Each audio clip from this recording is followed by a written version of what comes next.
Alright, so the 2024 NFL Draft has been over for a few days now, and we're to the point where all the media outlets are grading everybody's draft. When reading and listening to some of these draft grades, there's a common point that's brought up when talking about the Minnesota Vikings draft and their trades in particular.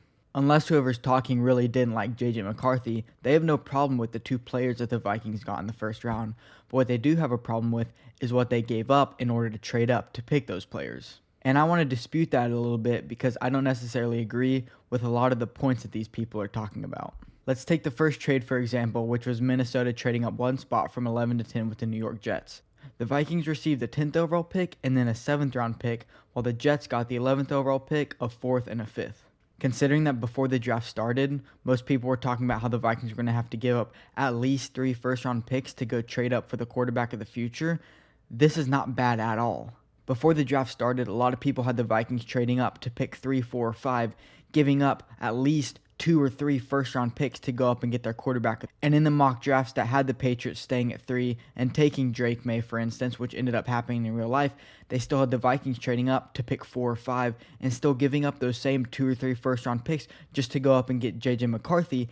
And then what actually happened is the Vikings ended up with J.J. McCarthy, but they only had to trade up one spot, only giving up a 4th and a 5th-round pick. And compared to what a lot of people actually thought the Vikings were going to do, trading all those first-round picks, this is nothing. And next up is the second trade the Vikings made in the first round, moving up from pick 23 to 17. And while I do agree, just looking at this trade isolated from everything else, I do think the Vikings gave up a little too much.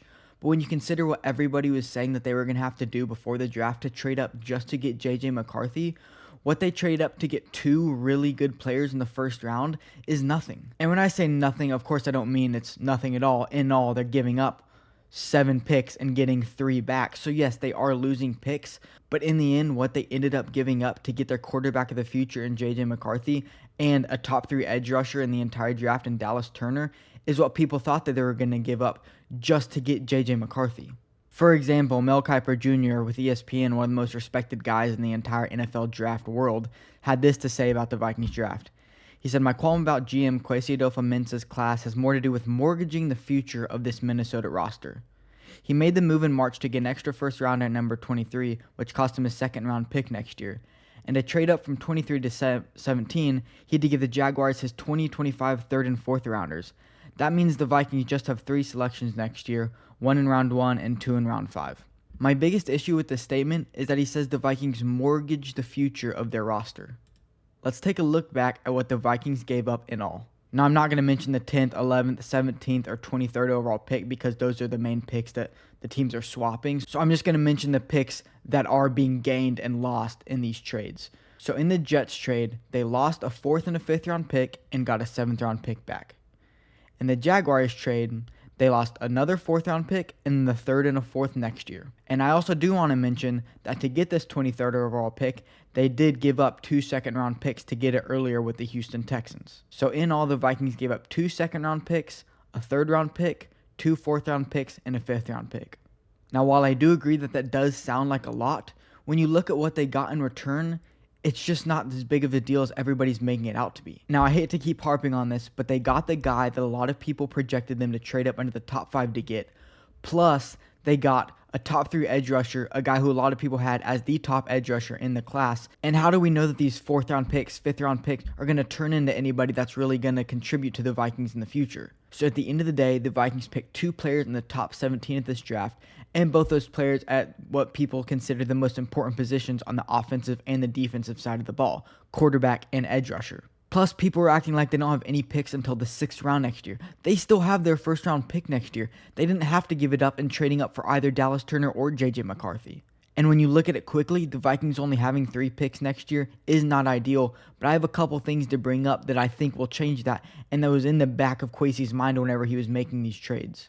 The first factor I want to bring up is compensatory picks. The Vikings lost both Kirk Cousins and Danielle Hunter in free agency, 2 of the top free agents this past offseason. And while they did sign Jonathan Grenard to a pretty big deal, which cancels out Danielle, Kirk Cousins leaving guarantees them a 3rd round compensatory pick at the end of the 3rd round next year. And there is still a chance that they get 2 compensatory picks. It's just all up to what the NFL committee decides. And the last thing that I want to bring up that's a little more speculatory than substantial is the Falcons tampering with Kirk Cousins to sign him in free agency. Last year before the draft, the Cardinals and Eagles were forced to swap mid-round picks in the Eagles' favor because the Cardinals tampered with head coach Jonathan Gannon coming from the Philadelphia Eagles. The NFL is currently looking into tampering between Kirk Cousins and the Atlanta Falcons due to things that Kirk Cousins said at his opening press conference. Adam Schefter reported that they were maybe going to come to a conclusion before the draft started, but that ended up not happening, and he said that the investigation is continuing.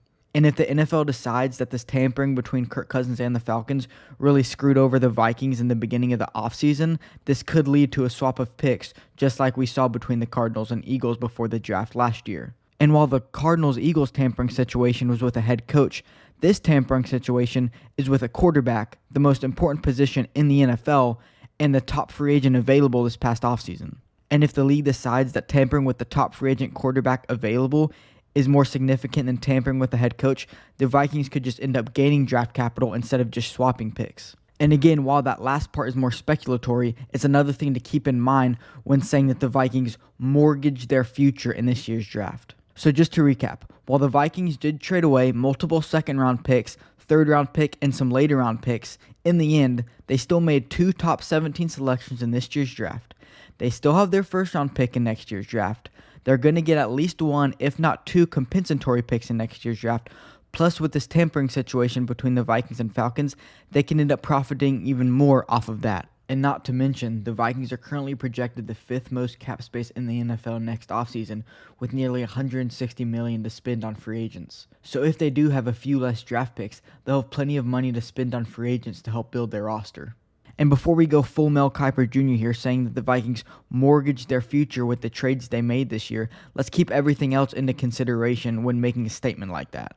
Kwesi Adolfo-Mensah, the Vikings general manager, who's a super intelligent dude, most likely had all this information in his head whenever he was making these trades.